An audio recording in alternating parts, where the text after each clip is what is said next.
Nous allons apprendre dans cette vidéo formation à réaliser un schéma sous Word 2010. Pour ce faire, vous avez la possibilité d'insérer différentes formes. Donc pour insérer une forme sous Word 2010, vous vous rendez dans l'onglet Insertion. Donc je déplace mon curseur en haut de l'écran et je clique ici sur Insertion. Une fois dans cet onglet, je vais cliquer ici sur Forme comme ceci. Donc vous avez maintenant ce menu-ci qui s'ouvre pour vous afficher toutes les formes qu'il est possible d'insérer dans votre document Word. Donc vous voyez ici les différents types de lignes, de rectangles, les formes de base, vous voyez comme ici un triangle, un losange, etc. Donc par exemple ici je vais essayer insérer donc ce type de rectangle, donc la rectangle au coin arrondi. Je clique donc sur la forme en question donc pour l'insérer. Je vais maintenant pouvoir l'insérer en choisissant la taille que je souhaite lui donner. Donc vous avez maintenant votre curseur qui ressemble à celui-ci. Vous cliquez dans votre document et tout en maintenant le clic de votre souris, vous la déplacez et vous allez pouvoir de cette manière donc choisir la taille que vous souhaitez donner à cette forme. Donc je vais par exemple lui donner cette taille là, je lâche le clic de ma souris et vous avez maintenant la forme qui a pu être insérée. Donc une fois cette forme insérée, vous avez par exemple la possibilité de la déplacer dans votre document. Donc je clique à l'intérieur de celle-ci et tout en maintenant le clic de ma souris, je peux la déplacer. Donc vous voyez la forme qui suit le curseur de ma souris. Je vais par exemple la mettre à cet endroit-là, je lâche le clic de ma souris comme ceci. Donc par exemple ici, je vais créer un organigramme d'une petite entreprise, donc je vais donc insérer à l'intérieur de cette forme un texte. Donc pour ce faire, je sélectionne la forme et je saisis donc à l'aide de mon clavier un texte. Donc ici, je vais mettre directeur comme ceci. Je clique en dehors de la forme et vous pouvez voir que mon texte a bien pu être inséré sans aucun problème. Pour insérer une nouvelle forme, je retourne en haut dans l'onglet Insertion, puis je clique ici sur Forme. Donc vous allez de nouveau choisir le type de forme à insérer. Donc cette fois-ci je vais insérer un rectangle normal. Je sélectionne donc le rectangle en question et je fais exactement la même manipulation. Je clique dans mon document, je maintiens le clic de ma souris pour choisir la taille de la forme. Donc cette taille ici. Je lâche le clic de ma souris et voyez donc la forme a été insérée donc ici en dessous de l'autre. Et je vais ici par exemple mettre chef de projet à l'intérieur de la forme.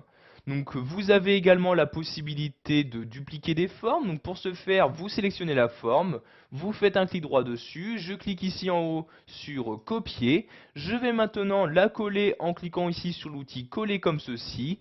Donc vous voyez maintenant la forme apparaît en double. Je vais ici la déplacer, donc je clique et en maintenant le clic de ma souris, je la déplace. Je vais la mettre par exemple à cet endroit-là, comme ceci. Je lâche le clic de ma souris et voyez donc maintenant j'ai pu dupliquer donc en très peu de temps une même forme. Donc ici je vais par exemple sélectionner chef de projet et je vais écrire ici secrétaire comme ceci. Et voyez donc que maintenant mon petit organigramme a été créé. Sachez que vous pouvez relier sans aucun problème les différentes formes entre elles. Donc pour ce faire, nous allons retourner en haut dans l'onglet Insertion, puis cliquer de nouveau sur Forme. Puis nous allons donc ici nous intéresser donc à la partie ligne. Donc vous choisissez le type de ligne à utiliser donc pour relier vos formes. Donc par exemple ici, je vais prendre une ligne simple, je clique ici sur le trait comme ceci. Donc maintenant nous allons pouvoir relier par exemple ces deux formes-ci. Donc je clique ici donc sur le bordure de la forme, donc je clique, je maintiens le clic de ma souris et ici donc je vais faire un trait donc rejoignant l'autre forme donc sur la bordure. Je lâche le clic de ma souris et vous pouvez voir que le trait donc a maintenant été donc inséré donc pour relier sans aucun problème ces deux formes. Je vais également en insérer un autre, je retourne donc dans l'onglet Insertion, puis sur l'outil Forme comme ceci, je resélectionne le trait et je vais relier maintenant donc ces deux autres formes. Je clique, je maintiens le clic de ma souris et je le lâche sur l'autre forme comme ceci. Et voyez maintenant donc également ces deux formes ont été reliées. Sachez qu'il est possible de personnaliser maintenant les différentes formes que vous avez insérées. Je prends par exemple celle-ci, je clique donc dessus pour la sélectionner. Donc après l'avoir sélectionnée, vous pouvez voir en haut un nouvel onglet apparaître, l'onglet Format. Donc dans cet onglet, vous allez pouvoir par exemple appliquer un style à votre forme. Donc pour afficher tous les styles disponibles, je clique sur la flèche comme ceci. Et voyez donc tous ces styles qui sont applicables sur la forme sélectionnée. Je vais par exemple prendre celui-ci, je clique donc dessus et voyez les modifications s'apporter. Vous pouvez également personnaliser le style en choisissant donc la couleur de remplissage de la forme, la couleur de bordure, donc en cliquant sur la flèche comme ceci. Donc par exemple une bordure jaune, je sélectionne le jaune et voyez la bordure se modifier comme vous le souhaitez. Il est également possible de modifier le texte se trouvant à l'intérieur. Donc voyez tout d'abord, je le sélectionne comme ceci. Je peux par exemple lui appliquer l'un des styles rapides proposés par Word 2010 en cliquant ici sur style rapide et en choisissant le style que je souhaite utiliser. Donc par exemple celui-ci, je clique dessus et vous pouvez voir que maintenant pour le mot directeur, le style a bien été appliqué.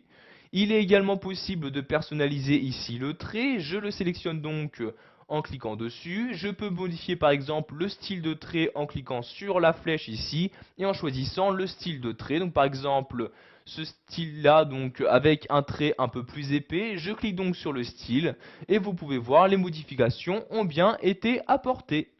Voilà, vous savez maintenant comment réaliser un schéma sous Word 2010 en insérant les différentes formes que vous souhaitez.